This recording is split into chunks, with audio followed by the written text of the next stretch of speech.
más, son seres humanos. No, claro, pero uno le gusta o no le gusta. Ahora, ¿cuál es el morbo de todo esto? Porque sí hay un morbo, pues dice, bueno, pero si ese carajo estaba con Hitler, ¿cómo va a tener un pensamiento filosófico universal si que estaba dispuesto a cortar la cabeza a aquel que no era alemán y menos de raza pura? Yo creo que ahí hay una idiosincrasia. Entonces, ¿qué sucede? El filósofo busca siempre, al menos en esa fantasía, en que el lenguaje siempre revela lo que hay de interno en la búsqueda del hombre, en este caso el hombre occidental, para personajes específicos. Ese hombre universal que estudió todo lo que es del pensamiento humano y la reflejó en su obra. Cuando maneja los términos como ser, tiempo, destrucción, devenir, él dice, bueno, yo voy a lograr en él lo que él no supo lograr con él mismo ni con el movimiento nazi que lo arrojó. Yo puedo traer de su esencia, él tuvo una búsqueda, pero el problema fue Hitler, cuando te decía, no, vale, Heidegger no era capaz de matar a nadie, Hitler sí, pero entonces siempre hay contradicción, pero como está el texto, y está la profundidad que alcanzó en el nivel de la conversación sobre el ser, el filósofo posterior a Heidegger no lo rechaza. Sí hubo una confrontación que fue en la escuela de Frankfurt que criticó la postura de Heidegger del nazismo porque no se escribió nada en contra del nazismo, mientras que hubieron otros alemanes que emigraron a Estados Unidos, a otros países para desarrollarse intelectual y políticamente, pero Heidegger no, Heidegger fue el cómodo. Porque era antisemita también. Claro, entonces, pero dice, bueno, él tiene una búsqueda aquí y no hay un autor que podemos decir que, bueno, es el santo de todo y de aquí vamos a sacar las ideas. Entonces todos los humanos o se meten en problemas o no están metidos, pero también hay otros que no sabemos. Claro, igual el Marqués de Sade, cuando tú lees el Marqués de Sade, tú dices, bueno, es un morbo, trabaja toda la que es la acción limitado a su texto, pero hay peores que escriben. Pero de él tiene algo ahí que descubre del humano algo, porque él dice Plauto, nada humano me es ajeno. Entonces todo eso inicia igual, tanto en su visión bueno, en este caso nihilista de la historia, como su posición ante la mujer, tú ves que tú lo puedes acomodar. Entonces siempre el filósofo busca salvar a todos sus pensadores porque quizás los excusa por los límites, por la visión del mundo por ahí atrás. Lo otro es que no puede haber, disculpa, no puede haber pureza, o sea, no se puede reclamar pureza ni en la filosofía ni en los hombres. Para que repitamos los errores, eso no es En posible. el caso de Borges, pues, Claro. Borges apoyó la dictadura argentina y incluso chilena. Ahí atrás. No, Borges no apoyó la dictadura.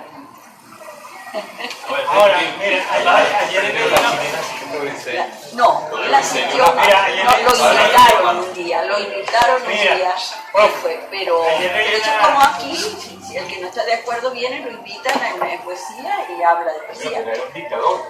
Correcto, no estoy de acuerdo contigo, sí. Mira, ayer totalmente. leí una frase de Octavio Paz, hablando de esto de los ensayos sobre traducciones, que dice, pero también hay buenos poetas reaccionarios. No, de verdad, entonces, fíjate tú, uno habla de Hegel siempre, pero era un simpatizante de los fascistas, de Mussolini. Y eso no cambia para nada los cantos de Rapao, que son una matriz de la poesía. El anuncio, pues. Y Octavio Paz termina siendo Y Octavio Paz empieza de un lado y termina del otro, pero se dice de Octavio Paz. Bueno, habría que ver qué es ser Poeta, reaccionario. ¿puedo hacer una pregunta? Claro. Eso habría que ver. Una pregunta, pero quisiera hacer una perspectiva. Derrida plantea la desconstrucción, para nada habla del desestructurar. Nosotros venimos de un arquetipo, pues, el arquetipo que llama Jung, el arquetipo jungiano. Sin embargo, desconstruirse empieza por una manera de hacer lo que plantea el pensamiento crítico actual, sustituyendo una categoría bien planteada, positivista, cuando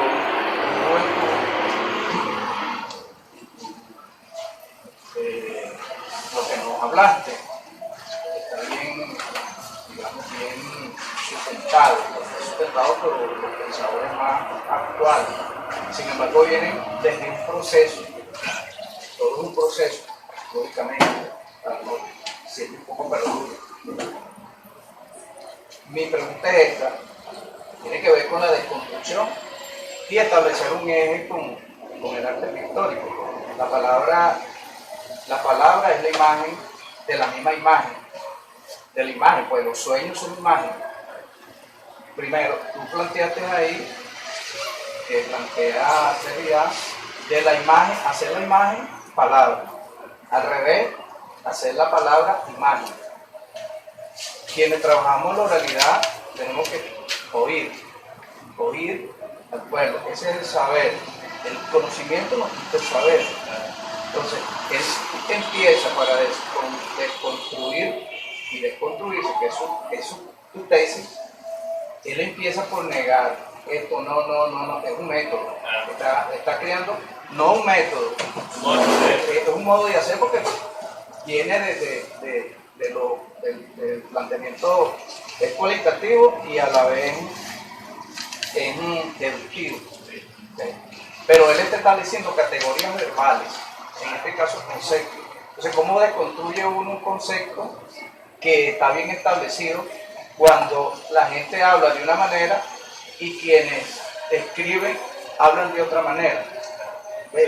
Estamos desconstruyendo el arte escrito y el arte pictórico. No nos metemos con artesanía, que es tradición, y no nos metemos con la palabra, con la palabra hablada. Claro. Entonces, yo estaba dando énfasis a la distinción entre la oralidad y la escritura.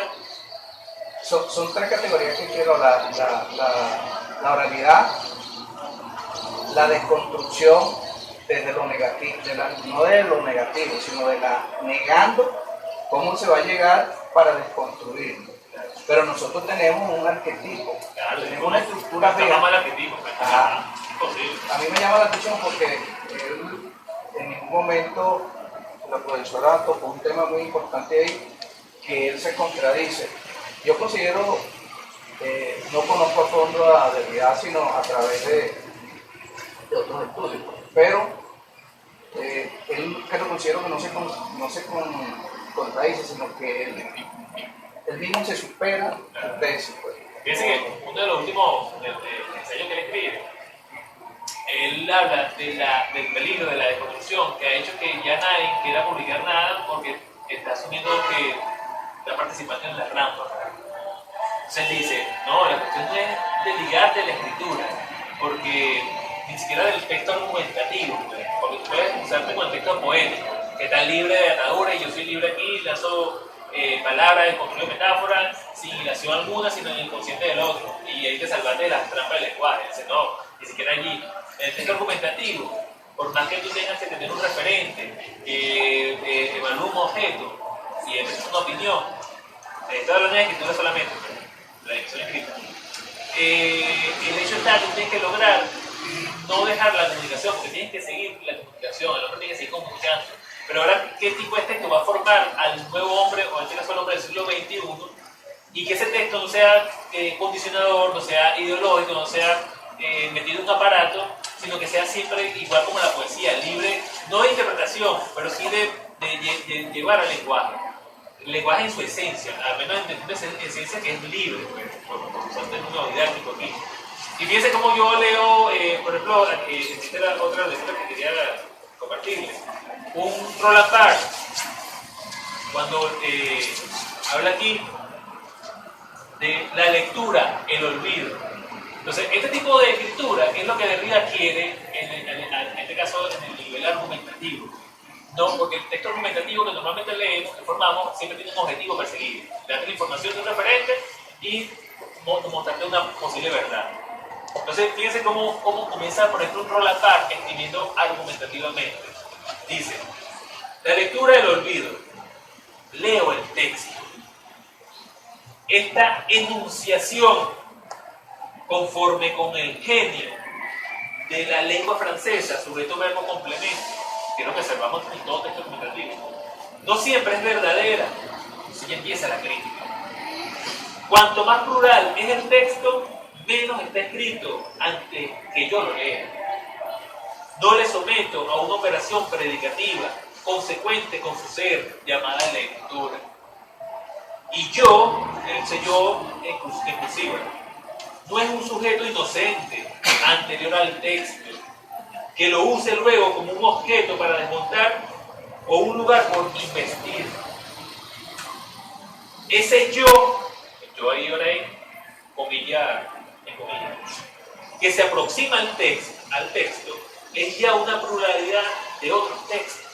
Entonces ya aquí no está observando que el que se acerca un texto ya viene con otro ya construido, de códigos infinitos, o más exactamente perdidos, cuyo origen se pierde, que no sabemos de dónde vienen nuestras palabras y todas las experiencias. Algo que se llama un robot, pues. Objetividad y subjetividad son ciertamente fuerzas que pueden apoderarse del texto, pero son fuerzas que no tienen afinidad con él. La subjetividad es una imagen plena con la que se supone que sobrecargo el texto, pero cuya plenitud amañada no es más que la estela de todos los códigos que me constituyen. Yo soy un hombre de código, dice Roland Barthes.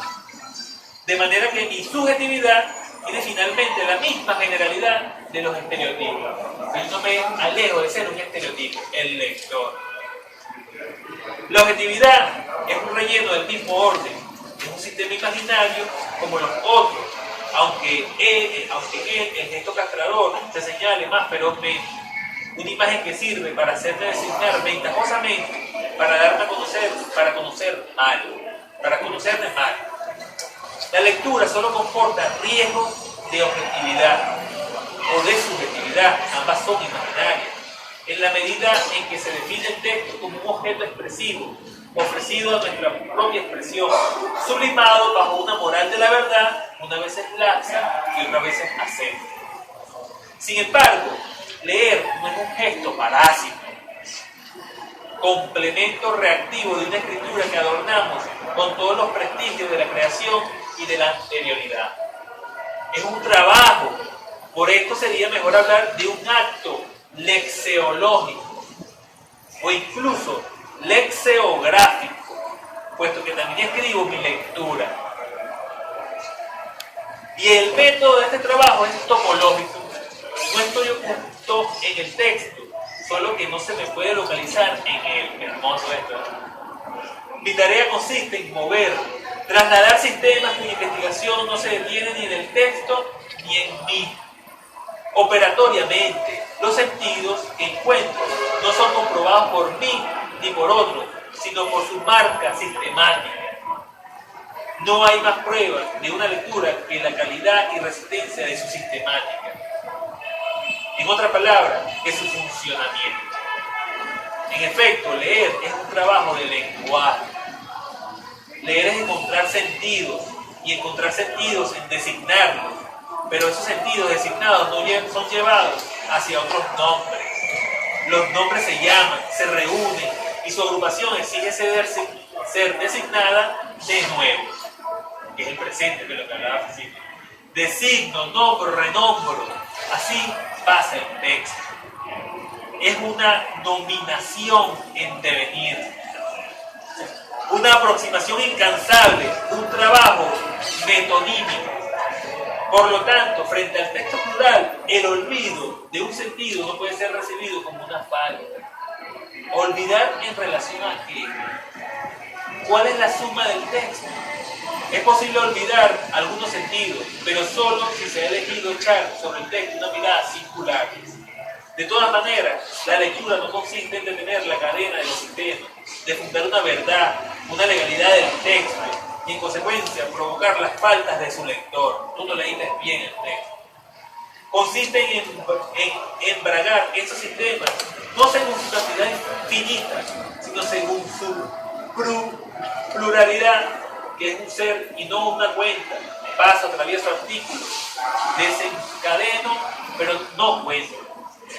El olvido de los sentidos no es cosa de excusa, es desgraciado error de ejecución. Un desgraciado error de ejecución. Es un valor afirmativo, una manera de afirmar la irresponsabilidad del texto. El pluralismo de los sistemas, si se cerrase la lista, reconstituiría fatalmente un sentido singular teológico. Precisamente leo porque olvido. Entonces, ¿qué decía Platón? pensar es recordar. Entonces, cuando tú lees, estás pensando porque estás recordando, pero a menos inconsciente, conscientemente, todo el conjunto de código de lo que tú te conformas. Entonces, en esa búsqueda, a menos que se den en la escritura, en la oralidad, quizás los lenguajes tienen que ser directos.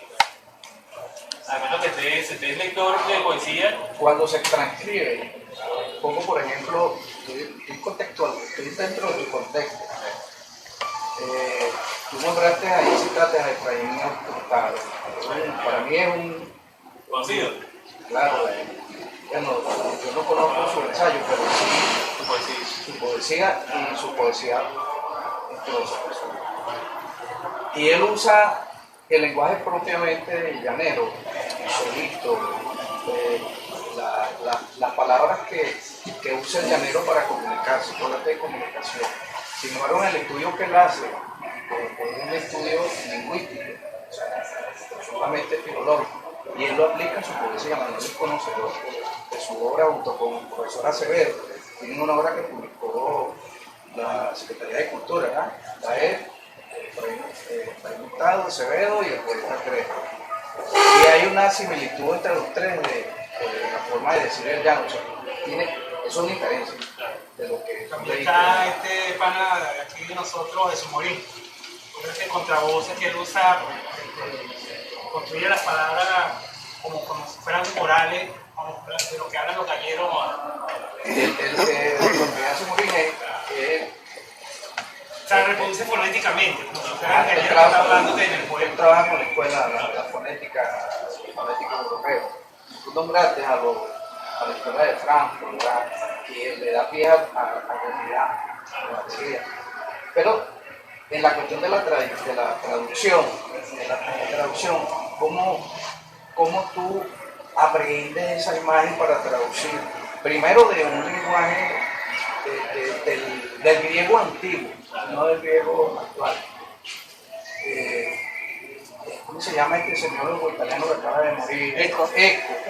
Eco era muy delicado y no lee sobre su informe, eso no le entregaba sus escritos a cualquiera y le entregó a una traductora que ahorita no recuerdo su nombre, ella misma, al final de la obra que se llama, La isla del día de antes. Ya escribió pura simbología. Elena Lozano. Una novela ensayo. Elena Lozano, la traductora de ese. Eso, bueno, ella misma dice que el italiano, el ensayo, el italiano es un idioma no evolucionado. Oye, para decir eso es que realmente... Igual que el portugués, pero no evolucionado desde el punto de vista lingüístico, no desde el punto de vista del significado, porque hay muchos grupos cultos que en español ya por lo menos, ¿qué te puedo decir?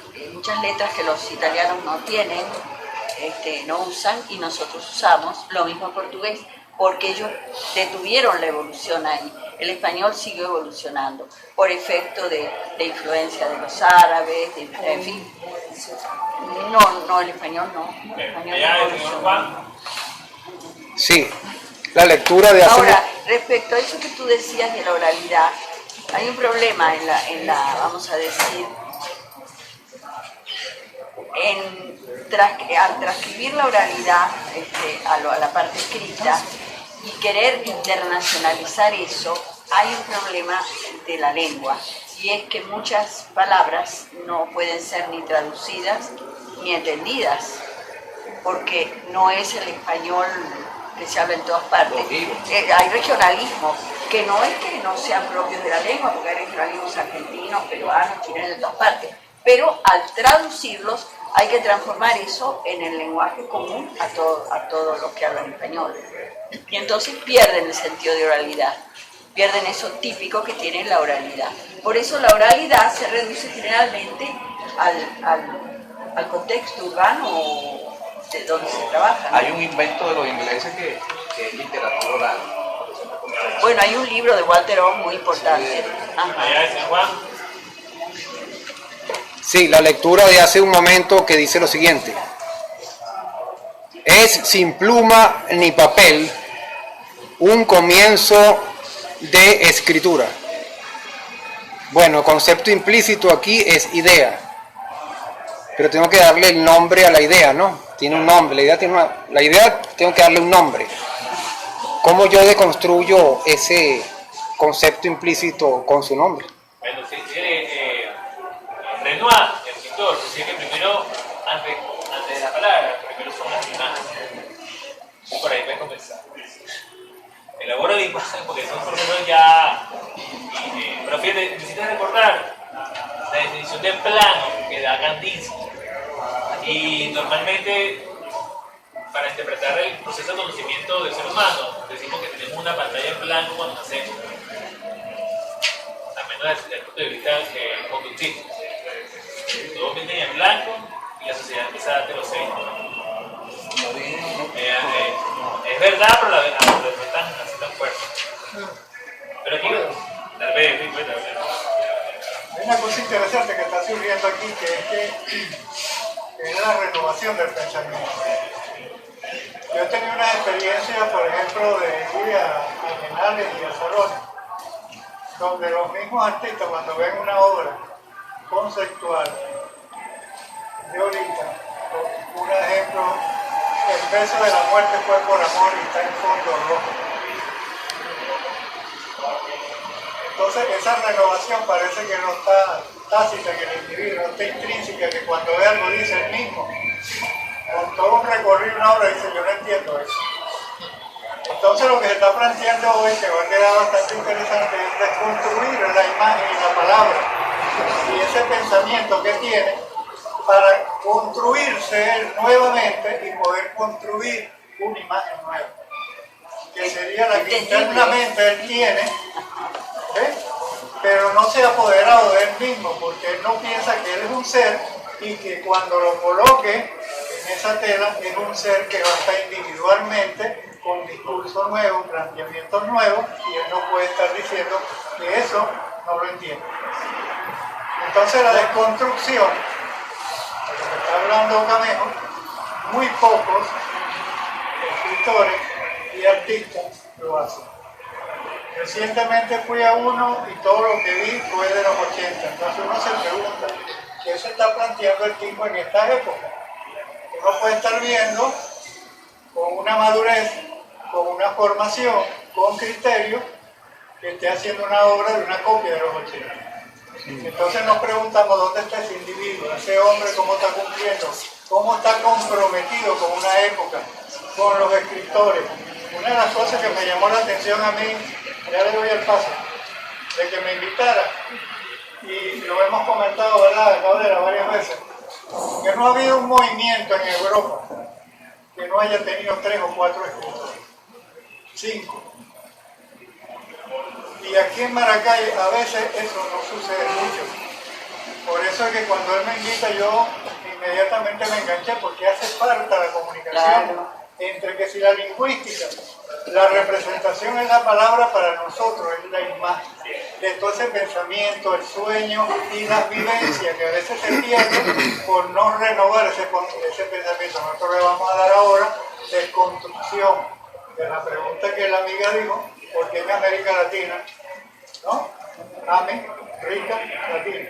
Los uruguayos, ahora que tú dices eso, los uruguayos están trabajando mucho. Inclusive, no sé si tú lo debes conocer, un libro de literatura de Fernando Ariza, del Topos a Lobos, se llama. Creo que está en internet, que lo puedes bajar en internet. Pero hay una pequeña escuela que dio Torres García, Ajá. de constructivismo, Sí. construcción de la imagen. ¿Cómo es posible que en ese país se da eso cuando solamente en Europa se estaba dando? Que solo tiene 3 millones de habitantes. Tenemos la escuela surrealista, Sí. que se dio entre Argentina y Chile. Ajá. Y tenemos la escuela indigenista que se dio en Ecuador. Sí, ¿Ves? muy buena. Y tenemos la escuela dibujística que se dio entre Colombia y Venezuela. No te olvides que este es un país petrolero. Y la indigenista, bueno, Marta Traba decía que aquí estaban como todos los materiales que tenían como en el supermercado. O sea, criticaba fuerte, pero con una preparación en Argentina se hizo. Mira, te voy a hacer una pregunta de algo que me quedó la duda. Tú dijiste que el lenguaje, la intensidad del lenguaje se da, no sé si dijiste mejor o solamente o en las artes plásticas. O sea, yo entiendo por intensidad no sé si recargado, pesado, terriblemente horroroso, no entiendo cuál es la intención, pero en literatura se da la intención, y ahora en el siglo XXI más. Lo que pasa es que nosotros, por decirte una anécdota que pasa en el taller, cuando uno está trabajando con la línea, que es la construcción de la imagen, un elemento plástico formal, nos preocupa mucho algo muy parecido a lo que dijo el poeta, cuando el gesto que tú construyes antes de llegar a la tela está desconstruido y por lo tanto lleva otro mensaje que no es el que tú le pusiste. Por eso es que Leonardo decía que quien pinta eres tú, el pincel. Nosotros, cuando hablamos de intensidad, se suelta ese pincel y le das inmediatamente con la mano a esa imagen que vas a producir. Entonces se ve toda la intensidad porque va conciencia, va la concesión, van las ganas y el placer de entregarte a un nuevo ser.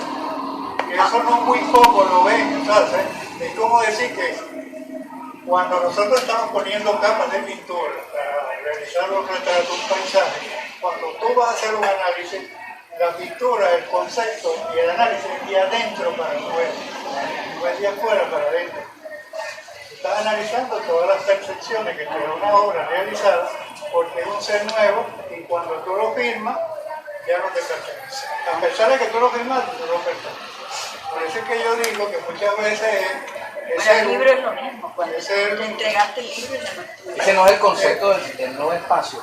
El concepto del no espacio. Terminar, ya le digo esto, de terminar con que está una obra puesta y el autor se ponga al lado a explicarla. Eso es lo más idiota que para mí que yo pueda entender. Porque se supone que si yo estoy en contra de lo que está pasando, como dice el poeta, del hambre, de la calle sucia, de que no hay nueva renovación, yo tengo que poner eso porque la esencia mía, que me dio la naturaleza, es en plástica, es en literatura, entonces en música. Entonces, ¿para qué me voy a poner hasta hablando de cómo hice yo eso? Y cada uno interpreta. ¿Entiendes? Eso quiere decir que el tipo no se ha reconstruido nuevamente después que termina la obra.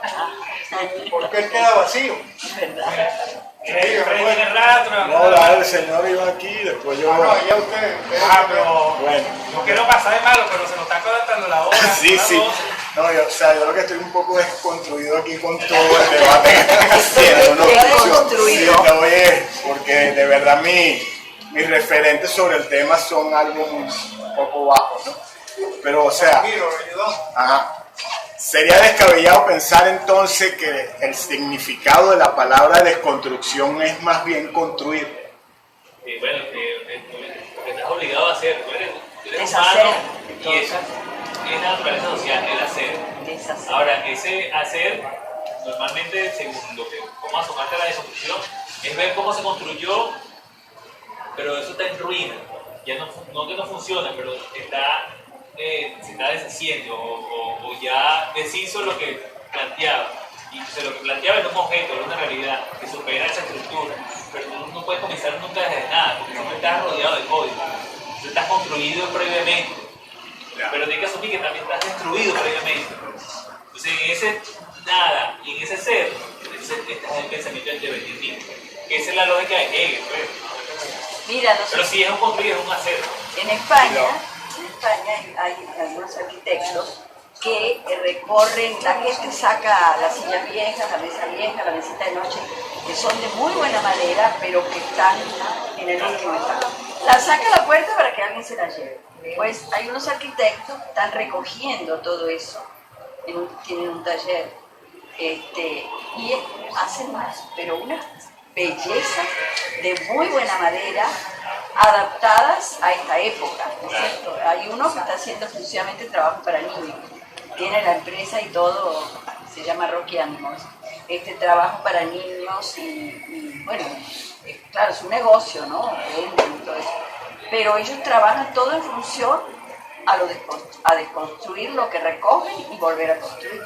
Claro, sí, porque sí, claro. Pero hay que tener mucho cuidado con el Para terminar. concepto meramente. El concepto meramente, para que sea una cosa el concepto, que eso es muy personal, el concepto es una cosa, y que se haga categoría. Pues estamos hablando de ciencia. Entonces, para que se haga categorías y se aprenda, porque no es difuminar, es desconstruirse, es un estado de conciencia. Para mí, no tengo otras palabras, porque yo también tengo una estructura ahí rígida, de no sé dónde viene, ¿verdad? Y mucho más con el pensamiento griego, que es lo que nosotros hemos aprendido más. Entonces, desconstruirme, yo me desconstruyo, pero conscientemente que voy a emprender un pensamiento nuevo desde esa base, desde ese fundamento que tengo, porque no todo lo que yo tengo ahí es negativo. Entonces yo voy a reconstruir mi pensamiento, desde mi pensamiento, porque yo no puedo pensar lo que no sé, mucho menos puedo razonar. Entonces, desde ese pensamiento que yo tengo ahí ya estructurado, de esa base, yo voy a tomar los elementos como fundamento para yo iniciar una nueva propuesta, que es lo que plantea él. O sea, cierro con esto. Yo soy pintor y entonces yo tengo que ver, y ver es la luz aquí, no el paisaje. El paisaje es una construcción categórica, es ver el ambiente, ver el mundo, lo que me rodea, el contexto, aprenderlo. Eso es viejo, yo no estoy diciendo nada que no esté escrito, que no lo hayan dicho tantos pintores, pero yo no puedo tener mi mirada y tenderla hacia Europa. Europa no tiene nada que darnos a nosotros ya en arte. Ellos mismos lo dicen, ¿por qué ustedes vienen aquí si todo lo tienen allá? Empezando por nuestro saber, porque ellos vienen a buscar ese saber para hacer los conocimientos. Eso también es perogrullado, pero tenemos que empoderarnos de eso. ¿Ves? Que es otra categoría. Eso es una cultura que nos enseñaron aquí a nosotros. Fíjate tú que... Son muy restrictivos. déjame terminar el detalle. ¿De qué nos van a enseñar? ¿No? Todos aprendemos de todo. Si nosotros tomamos conciencia de toda la desconstrucción, de construir de todos los movimientos que se dieron en Europa era la única que constantemente se estaba renovando. Cada movimiento que pasaba 3 años, inmediatamente el otro inventaba otra dinámica. ¿Y nosotros qué estábamos haciendo aquí? Pero eso es Europa. Ahora, pero fíjate tú, pasa la otra parte también que muchas veces no le gustan a muchos tomar en cuenta. La única manera de irse a preparar para poder venir a hacer algo aquí era ir allá. Aquí no había escuela. Entonces, el mismo Rivera se da de cuenta que estando con los expresionistas alemanes y estudió todo el ritmo y los colores, lo único que lo salvó es que tenía una sangre azteca. Y me dijo, voy a preparar un trabajo allá con todo el contenido que tiene su programa. La mayoría no, la mayoría se quedó allá porque es un placer, he notado yo, que te pongan todo hecho. Eso que dice él de desconstruirse, como le quería decir a mi amigo allá, el levantarse todos los días es una desconstrucción que estás haciendo tú, porque si te pones a hacer lo mismo que hiciste ayer, ni estás viviendo ni te estás interesando por la vida. Entonces es como un objetivo. O sea que hoy voy a hacer unas renovaciones de lo que hice ayer. Entonces aquí, eso llegaba tardío. Por eso es que yo siempre he dicho que las cosas llegan aquí cuando ya están en el museo. ¿Ves? Entonces todas las escuelas, como el decir que es admiración de que Torres García haya roto ese primitivismo, ese surrealismo que había en el sur, ese indigenismo, y construyó esos planos en un país que nadie se imaginaba que lo podía hacer. No lo hizo Venezuela. ¿Quiere que le dé un dato? Posiblemente la historia, unos 200 años, van a cuestionar a Tobar y Tobar, a Michelena, a Cristóbal Rojas. Porque cuando ellos estaban estudiando en esa academia de Julián, ahí se estaban pasando todos los movimientos en Europa. Entonces, no tomaron en cuenta eso. Entonces, cuando vienen a tomar que estaban haciendo un paisaje a duras penas, es que ven que Bourdieu viene de Francia, nació aquí, se preparó ya, es que empiezan a tomar en cuenta que aquí, y se lo comprobó Reverón, que no veían la luz local, estaban ciegos. Entonces el tipo se fue para Macuto para hacer lo que dijo Soto, a pintar la luz de París en Macuto. Porque el tipo había ido ahí unos días y estuvo en Barcelona. Sí, señor, eso es verdad. Se pasó el mango. Mira, no, realmente saludo cómo dentro del escenario, de alguna manera hay encuentros de cosas que estamos conversando muy afines. Cuando allá la compañera señalaba que los uruguayos están haciendo cosas muy dentro del orden latinoamericano, ¿verdad? Lo que sí creo es que nosotros no podemos seguir con el lamento de lo que fue la colonia, el capitalismo. Pero yo escribía esto, una reflexión que entra en sintonía con lo que plantea el amigo y con lo que es parte de la conversación. Dice así, yo lo escribí ahorita recientemente.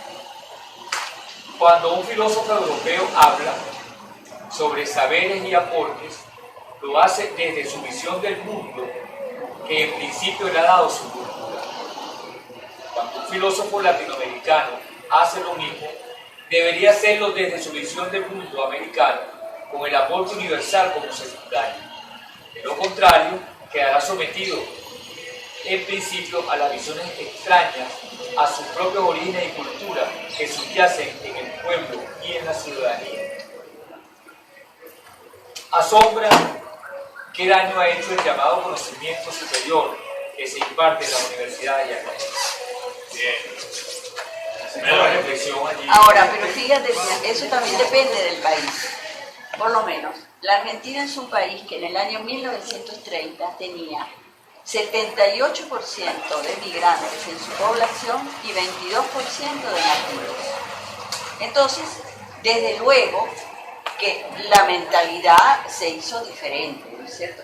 Es diferente a los países andinos, Colombia, Ecuador, es otra idiosincrasia, es otra manera de pensar, otras culturas autóctonas, porque Venezuela tuvo una cultura autóctona de nómadas, donde había muchas lenguas,